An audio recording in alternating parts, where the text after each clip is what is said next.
I'm E.G. Marshall. Welcome to the world of your terrifying imagination. Consider, at one time, the great cold-blooded reptiles ruled supreme on the face of this earth.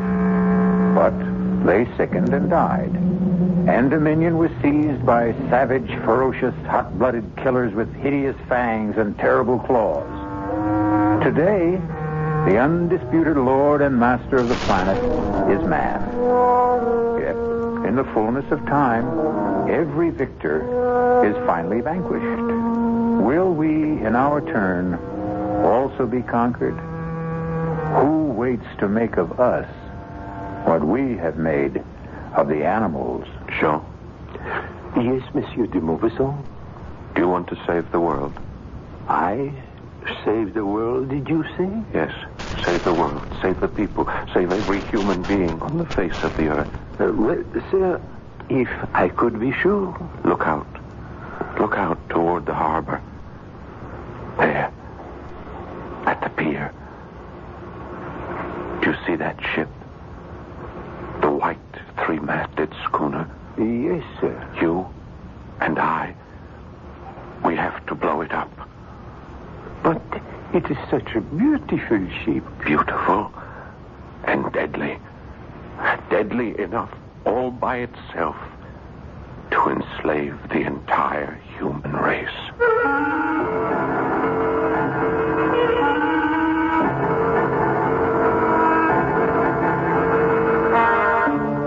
Our mystery drama, The Horla, was especially adapted from a story by Guy de Maupassant for the Mystery Theater by Sam Dan, and stars Paul Hecht.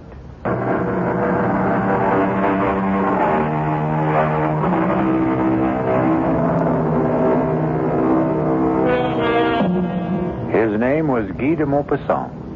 He was probably the greatest writer of short stories who ever lived. He died in the year 1893. He died young. He died insane. And if you read the stories he wrote toward the close of his life, the critics tell us, you can see how his madness slowly destroyed him. That's how they look at it. He himself insisted he was being possessed. His mind and all of his vital forces were being drained from him by a mysterious, supernatural, and superior being.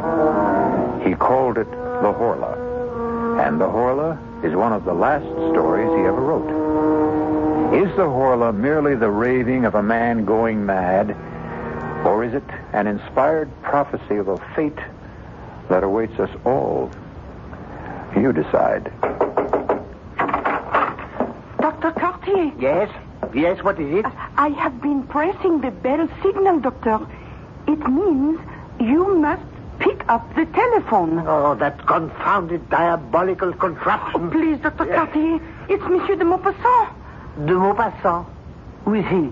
The nervous one. He was here the other day. Oh, that one. The writer. Tell him I'm busy with a patient. I did, but he insists on talking. The combination of de Maupassant and the telephone. Just speak into it, Doctor. Yeah, the telephone. Hello. This is Dr. Cartier. Doctor, you must come to see me. You must come here at once. Please, monsieur, calm yourself. If I knew how to calm myself, I wouldn't need you. You must come here. Monsieur, be reasonable. I would like to be.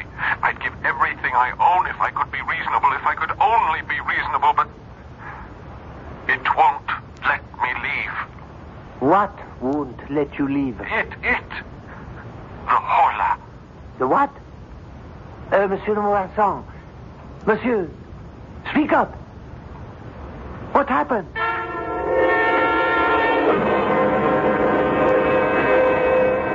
You may put on your shirt, Monsieur de Maupassant.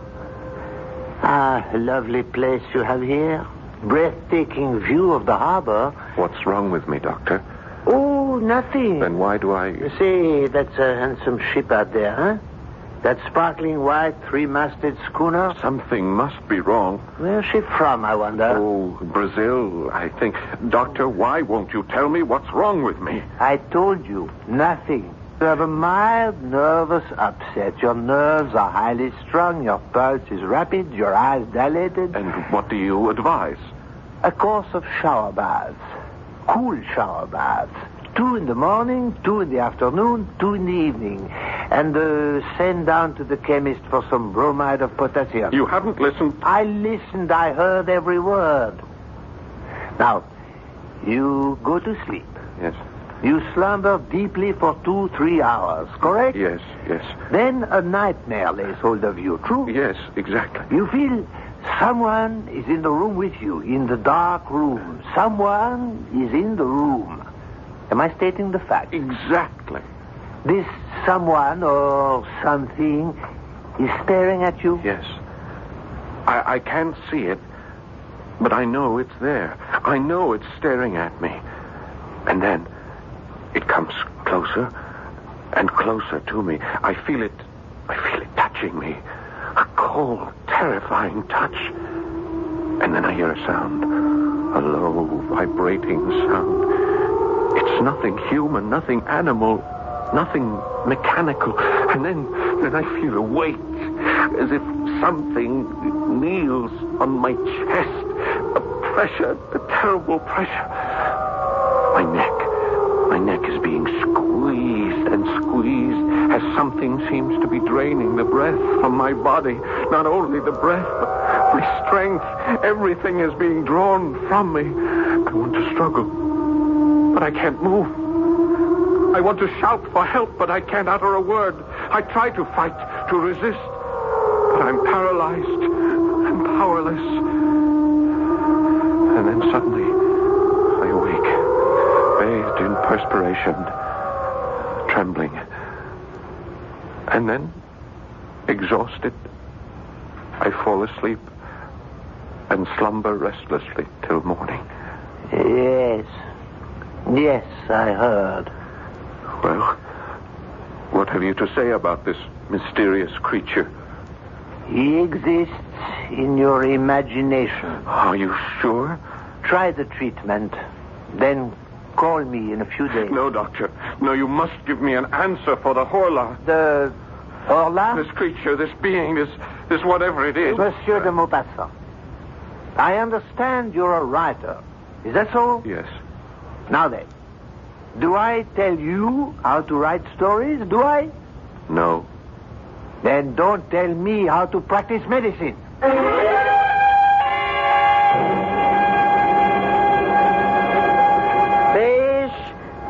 Fish, fresh marlet, mackerel, bass, flounder, fresh and sweet as a faithful wife.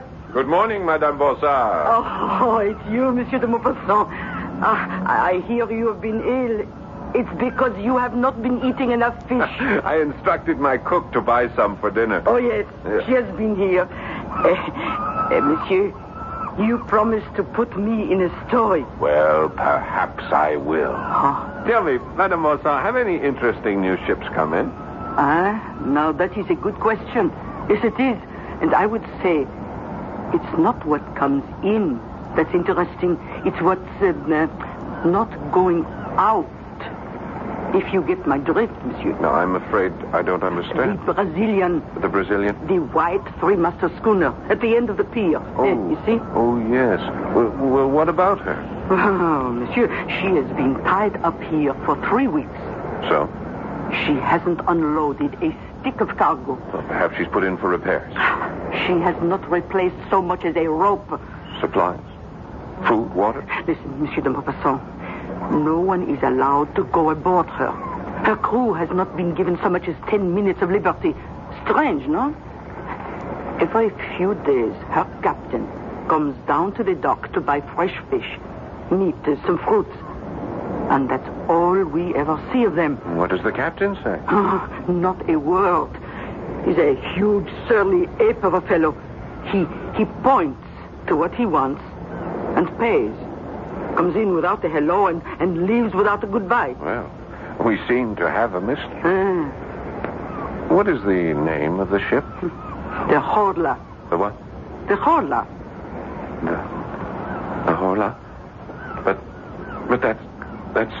What is it, monsieur? The Horla. I thought... Yes? I thought I had just made it up.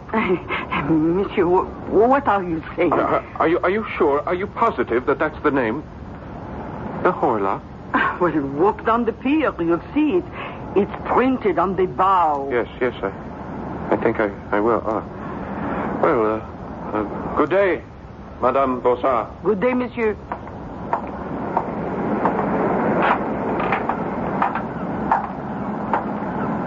The Horla. It's incredible. Ahoy! Ahoy there! Aboard the Horla! Ahoy there! Anyone there? What do you want?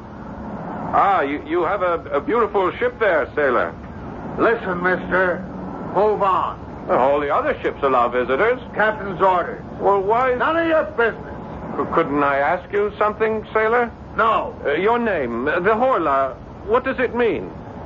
It doesn't mean anything. How did you come to choose? Go on, move. You got no business here. This is a public pier. I have as much right to be here as you do.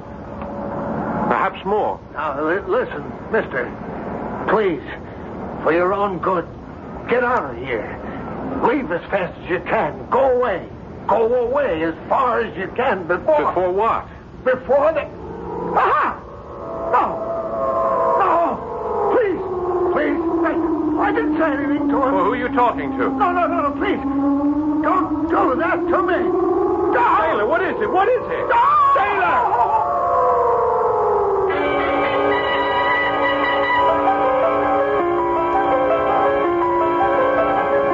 Monsieur de Maupassant. Monsieur. What is it? Are you all right? No, I'm not all right. I thought as much. I saw you from my shop. You've just been standing here. Standing still without moving a muscle for... Oh, monsieur, it must be every bit of 3 hours. The ship. What about the ship? My head, I feel so weak. Oh, take my arm, monsieur. Ship. No, I must go aboard that ship. Listen. Do you hear that? What, monsieur? That sound. It comes from the ship. I am sorry, but I hear nothing. Nothing? Oh, I hear seagulls, waves. Oh, and now, come, monsieur, it's thunder, it's storm. I must go aboard that ship. But they won't let you. The ship. Oh, come quickly, monsieur. You'll catch your death. The ship. The ship. Oh, hurry, monsieur. How did I know? Answer me that. How did I know? How did you know what? The name of the ship. How did I know that name? The Horla.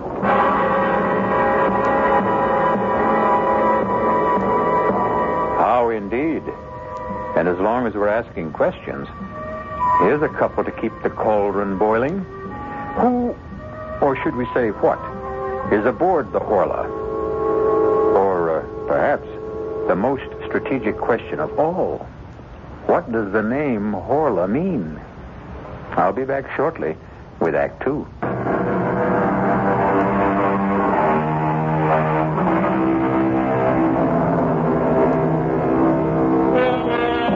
Guy de Maupassant is writing a story about a mysterious force which he calls the Horla, a force that drains the life and strength from his hero. Now he discovers that a mysterious ship that lies in the harbor is also called the Horla.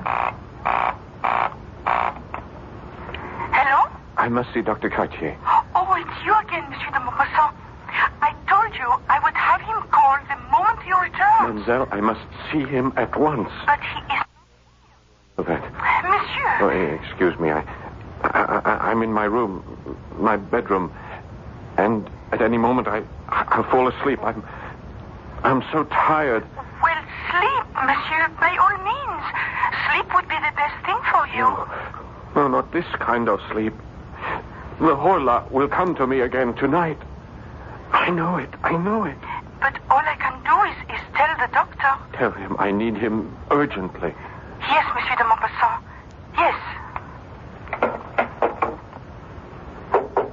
Who's there? Who is that? Who's there? Oh. Monsieur de Maupassant? Oh, it's you, Jean-Baptiste. And who else might it be? Please come in. My lady's finished in the kitchen, and I'm finished, too, with the paint job. Just in time, just before dark. Oh, you didn't have to hurry. Well, get it over with. That's my motto. You thought your house was white before? You should see it now. Please, Jean, sit down. Yes, monsieur. Jean, I have a job for you. Doing what? Doing just what you're doing now. But I'm not doing anything. Oh, yes. Yes, you are. You're sitting there. That's the job? That's the job. And I'm just supposed to sit here? Well, you could talk to me. About what? About anything that comes into your head. You may also have to serve as my bodyguard. Bodyguard? Someone may try to break in while I'm asleep. I'm your man. I served in the Chasseurs d'Afrique.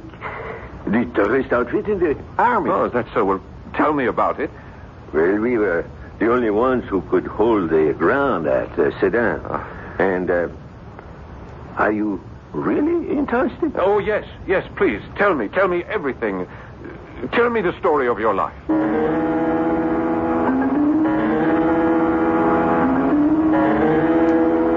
And so we advanced against the Prussian left flank, and we...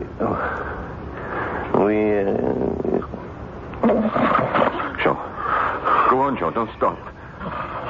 Talk to me. If you fall asleep, I'll fall asleep.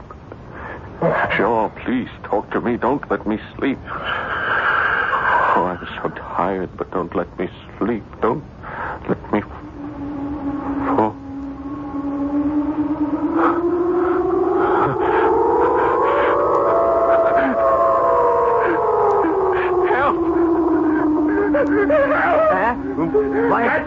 Catch it! Monsieur de... Hold it! What is it? Kill it! Wake up! Get it up, please! Kill it! Kill what, monsieur? Horla! Wake up, monsieur! Please, wake up! I am awake. Can't you see? I'm awake. Rest, monsieur. Relax. Where is it? Where did it go? There is nothing here. Somebody was in this... There was no one in here except you and me. It was here. It was. Impossible, monsieur. It's impossible. You didn't hear it? That terrible sound? Monsieur de Maupassant, I heard nothing. I saw nothing. There was nothing. Oh, no. No, you're wrong. It was here. The window? As you can see, still locked from the inside. The door still barred. From the inside. Nothing human could have gotten in or out. Who says it's human? Are you saying that something less than human may be coming in and out of here at night? It may be more than human. In that case, monsieur, I resign from the job. No, Jean. I'll raise the pay. You cannot raise it high enough. There isn't that much money in the whole of the world.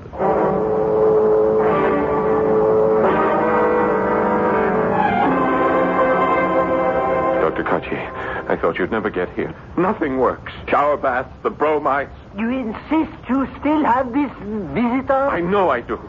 He was here last night. He overpowers you? Yes. He makes this awful sound? Yes. He drains all your strength? Yes, exactly as I told you. Your handyman, Jean-Baptiste, stopped my carriage as I drove up. He spent the night in this room with you, I understand. Yes, that's right. While this Horla. This Horla attacked you. He heard nothing. He saw nothing. Well? Well, what? Come, monsieur. Admit this is all a nightmare. But it was so real. It's always so real. There was a witness. Is Jean-Baptiste reliable? Is he sane? I would say so, yes. Would he have any reason to lie? To embarrass you? No. Then why do you insist on maintaining this ridiculous fiction of a Horla? Doctor, that name, Horla, I thought I had made it up, that it was a creation of my own imagination. But it happens to be the name of that ship. What ship? You know, the one you asked me about last week, the white three-masted Brazilian schooner. I mean, where would I get that name? Why would that name pop into my head? That Brazilian ship is called the Horla? Prove it to yourself. Pick up that telescope. See her out there at the pier. You can read her name. Ah, then that explains it. You had picked up your telescope one day to view the harbor. Without being aware of it, you might have read the name on her bow. I have never seen that name before in my life. Someone, somehow, placed it into my imagination. Monsieur de Maupassant, sit down. Huh? At once. Now, I have coddled you long enough. You are one of the great writers of France, but you have reduced yourself to a terrified, trembling wretch. This will not do. I admit that I am terrified. That's what I've been trying to tell you. Yes, you terrified. You have been terrified by the critics. Oh, that's a lie. I don't care for the opinions You of are those... human. You care. I read what they write. You've lost your touch. Your best work is behind you. I am as good as I ever was. Better. Sometimes genius becomes too heavy a burden to bear. And so you construct this fable in order to have an excuse not to work anymore, not to be judged anymore. That's not true. But the fact is, you're not writing. I am writing. What are you writing? I'm writing a story. A story called The Horla. That's not a story. It's an account of your nightmare. Oh, I just don't know what else to do. I do. Sit down at that writing desk. Pick up your pen. Create another Bellamy. Another Pierre and Jean. Another ball of fat. Doctor, it's not that simple. Make it simple. Remember, you're more than a great writer. You're a great French writer. Oh, that's a lie. I don't care.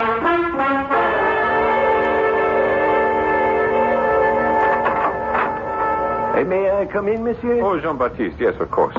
I see your honor is working. That's good. That's good. Yes, I feel wonderful this afternoon. The old lady wants to know if you'd like to come down for tea. Oh, no, I'm in the middle of things here. I'll work through till supper. Well, I didn't mean to interrupt. I just brought you the paper from Paris. Thank you. Well, I'll see you later. I've got to put in the chrysanthemums. The old lady... Jean, listen. What is it, monsieur? You tell me. I can't tell you nothing. You don't hear anything? What? What am I supposed to hear? Just listen, John, listen. You're having that problem. The one you had last night. Yes, I'm afraid so. Well, you'd better see the doctor. I've just seen the doctor. Sean, please, would you mind sitting here with me? I don't mind as long as it's the daytime. I just can't work anymore. I don't think I'll be able to concentrate. Well, why don't you take a little nap? No, I don't want to sleep.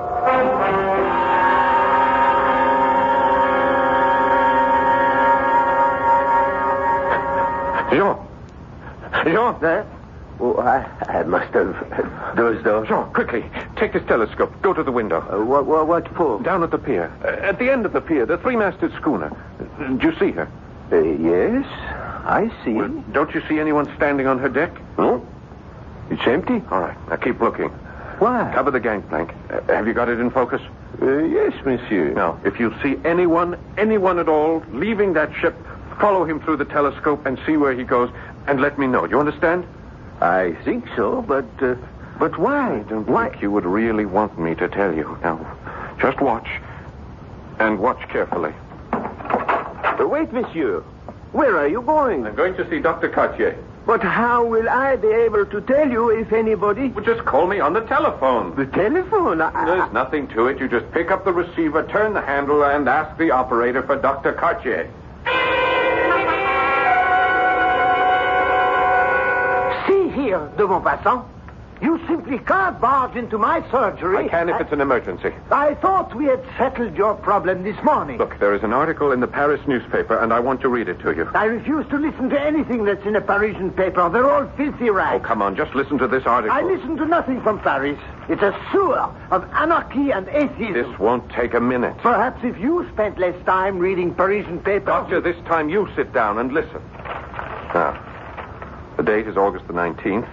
A curious piece of news comes to us from Rio de Janeiro. That's in Brazil. Yeah, I know that's in Brazil. Madness, an epidemic of madness, like that contagious madness which attacked Europe in the Middle Ages, is now raging in the province of São Paulo. The terrified inhabitants are leaving their houses. They say they're being pursued and possessed. Now, these are not my words, Doctor. I quote from this article. Typical Parisian exaggeration. They only copied the story that arrived on the wire from Brazil. The people are quoted as saying that they are pursued and possessed, dominated as if they were human cattle by invisible, though tangible beings, like so many vampires which feed on their life while they're asleep. Now, what do you say, Doctor? South Americans are basically Spaniards. They're highly romantic, unstable people. Oh. To continue, if I may, Professor Don Pedro Enriquez and several other medical experts have gone into the province to study this madness. Brazil. Doctor, Brazil. The ship that you noticed in the harbor, she comes from Brazil. What of it? I say she brings this madness here with her. She has been tied up here the better part of a month. No one leaves her, no one visits her. She makes no repairs. She takes on no cargo. Now stop fighting me. Think with me. Why is she here? What do you expect me to say? She is here to spread that madness, to capture our souls. Very well. I'll stop fighting you. Good. I'll start to think with you. Assume she is here on the errand you mentioned. Yes. Then why is there no panic in the town, as there was in Brazil? Well, perhaps the conditions aren't the same here. So far, again, for the sake of argument, only you have been attacked. Why? Why you? Perhaps this Horla, perhaps it's selective. Perhaps only I have what it wants. Yes, that could be possible. Or, of course, it could be completely irrational. When I saw that ship sailing up the Seine, I thought she looked so pretty, so white. And this being, this Horla, it also saw me. And it saw my house, which was also a brilliant, sparkling, dazzling white, just like the color of its own ship. For that reason, it decided to take me. Monsieur de Maupassant, I recommend a journey for your health. No, thank you, Doctor. I am going to play this out. Listen to me. Does it matter if you're attacked by an outside force or by a weakness in your own body? The result is the same. Madness. Now, try a change of scene, of climate. Monsieur de Maupassant, the telephone for you. Oh, thank you. Yes? Monsieur, this is Jean-Baptiste. Hello? Yes, Jean. Is this really Monsieur de Maupassant? Yes, of course it is. What is it? It's the first time I ever spoke on the telephone, sir. Your voice sounds different somehow. Never mind that. What do you have to report? A man looks like a ship's officer. He just walked down the gangplank, you know, from the Brazilian. Where did he go? Into Madame Bonsard. Well, meet me there. I may need your help. Yes, sir. And bring a weapon.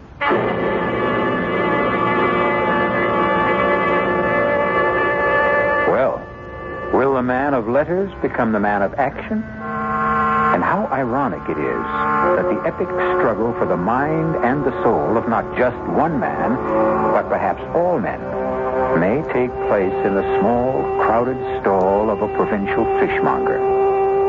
I shall return shortly with Act 3.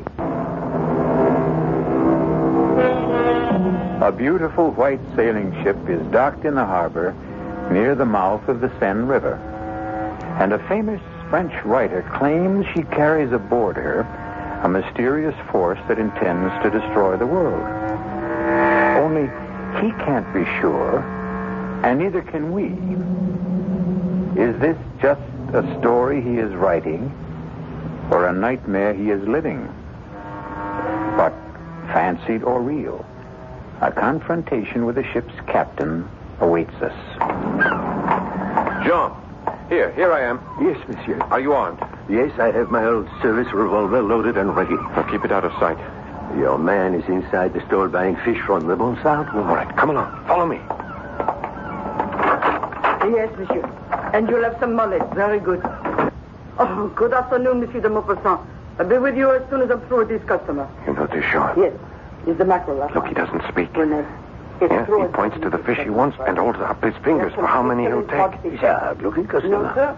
Very well. That will be 27 francs, monsieur. René will bring it out to your ship. Bon appetit. One moment. Captain, I'd like a word with you. Stand aside. My name is Guy de Maupassant. Stand aside. I would like to talk to you about your ship. I said stand aside. Not until we learn what's happening here. Stand aside. Oh, help me with this fellow. Help me.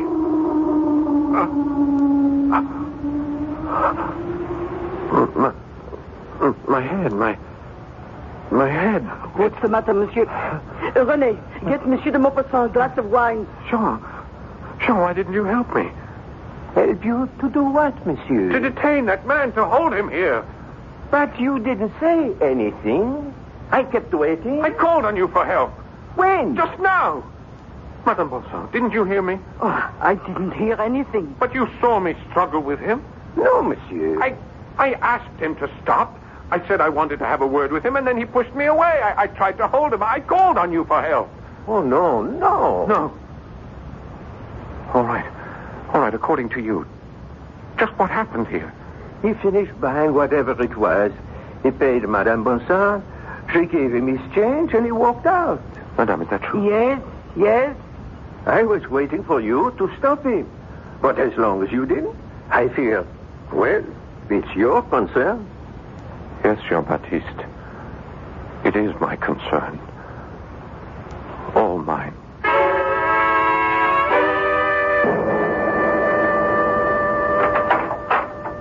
Good evening, de Maupassant. I didn't send for you, Doctor. No, you didn't. But I received a visit from your handyman and the Bonsard woman. They fear for your sanity. I can't fault them in that regard. I fear for it, too. I want to help you. What can you do? I tell you the problem, and you dismiss it as an aberration. Give it up. Give me up, Doctor. I can't. Surely you've lost a patient or two in your career, Doctor. Oh, yes. Well, then this should be no novelty. Why do you persist? Are you that fond of me? No. Actually, I dislike you heartily. Your ideas, your politics. But I am first a Frenchman and a patriot. Your writing brings honor to our country. You are one of our national resources. I must save you. How far would you be willing to go? I still don't know the problem. I told you the problem. I read you the dispatch from the Paris newspaper. Very well. This thing, this Horla, why does it attack? Why? Perhaps the reign of man on this earth is over. Oh, what kind of nonsense is that? We'll get nowhere if you keep saying nonsense to me every time I open my mouth. Man did not always rule this planet. He didn't? No. We are but one of a series of rulers according to evolution. Oh, evolution? What do you say, oh, do you quarrel with Darwin? Why, is it too much to suppose that we, in our turn, are being supplanted? By whom? It doesn't have to be a whom. It could also be a what. What kind of a what? A Horla. And we are back where we started. Yes. A Horla. I would accept a vampire, a physical, tangible, visible creature, but your Horla cannot be seen. That's true. Then how can he do damage? He can seize control of the brain. Never. The brain is inside the skull. It is safe. It cannot be tampered with. The Horla has always tampered with it. Primitive man feared him, this unknown, unseen horror. The priests, magicians through the centuries have tried in vain to exorcise him. Yet he has stolen into our minds, captured our thoughts. Mesmer, he understood this power. He could even demonstrate it. And Mesmer was a Frenchman. I regret to say he was also a charlatan. The mind. That part of it we don't know. That dynamic, unconscious portion. The part discovered by Freud. Who? Freud. Sigmund Freud of Vienna. Oh, an Austrian. A brilliant psychologist. Freud, Mesmer, others, they show us glimpses of this awful mental power. Some call it magnetism, suggestion, hypnotism. But only the Horla fully understands it, and he will use it to conquer. But why? Why did we conquer? Because our time had come. And I hear him. He keeps telling me he has come. My boy, let us put you into a hospital for your own good. He'll follow me there. What do you suggest? Eventually, he will make of us what we have made of the horse, the ox. His beast of burden and his food, just by the strength of his will. You need a complete rest, a change of scene. But you know, sometimes an animal turns on its master. Sometimes the slave rebels and kills the oppressor. And I know just the place. Just get away from the sea. Breathe some good, crisp mountain air. And so I'll kill this Horla. I'll have your servants pack some clothes. And if I kill him, perhaps all of us will be safe. For a while.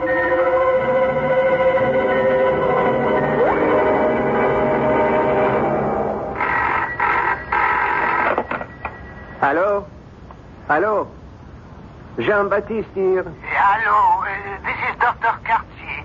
I called to make sure Monsieur de Maupassant is all right. Oh, he's all right, feeling fine. Ah, is he back for the journey? Yes, we're all set here. You say he's feeling fine.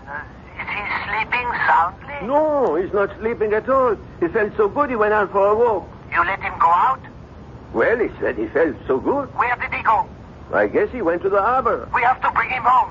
Bring him home at once. Where do you think you're going?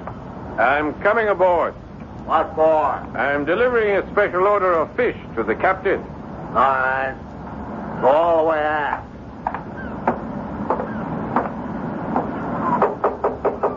What is it? What are you doing here? What are you doing here, Captain? What is your ship doing in this harbor? I'll have you thrown overboard. I'll keep coming back. Why are you here? Why? You know. You know why. Tell me. You know everything there is to tell. The ship is captured. It belongs to the Horla. Yes. It captured us in the harbor of Bac and Rio. It owns us. It owns every man on board. What is it doing here? Looking for captives. Looking for you. Why me? I don't know. It chooses its victims according to... I don't know the reasons. Some are obvious.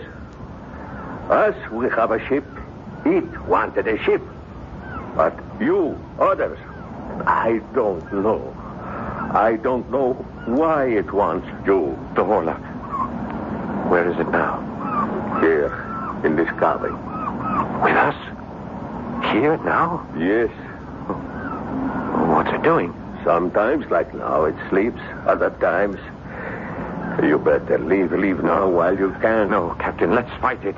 You cannot fight. Let's kill it. You can't kill it. Kill it, and then we'll all be free. But how can we kill it? It's in here. It's asleep in here. Yes? Lock the door. Lock the door and destroy the ship. Destroy the ship? Burn it. I can't burn it. It's my ship. Not anymore. It belongs to the Horla. You belong to the Horla. I belong to the Horla. Let's be free. I cannot let you do it. I'm afraid. Let go. No. Let go of me. Let go. The floor. You knocked over the lamp. The floor is Look the out. highest. Let's get out of here. We'll be burned to death.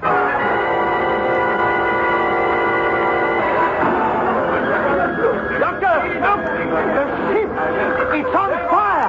Fire! Fire! Fire! The Maupassant is aboard her! Come on. Guy! Guy! Where are you? She's going to blow up. The whole ship is going up.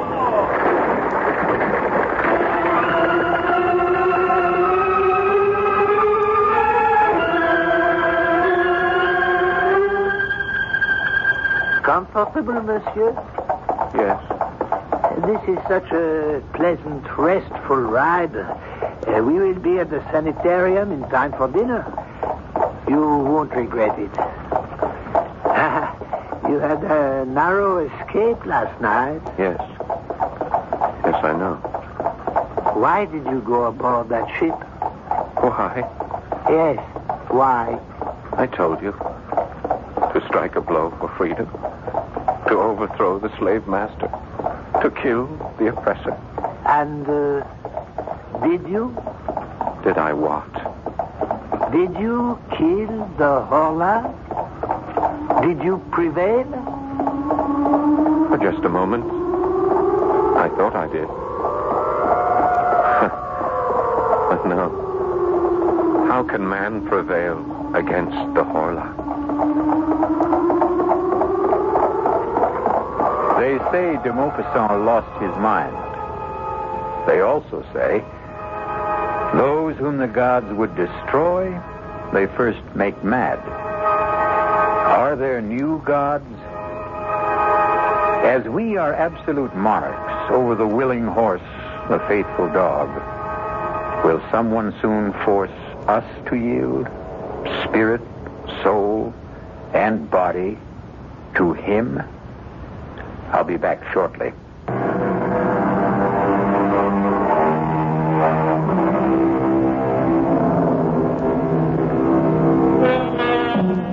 We look down from the top of the evolutionary tree, and we consider ourselves the highest, the noblest, and the best. But there can be someone ready to take over, someone more perfect. Maybe the only way we can survive is to beat this thing at its own game, improve ourselves, shape up, and also show up regularly for the next adventure in the macabre.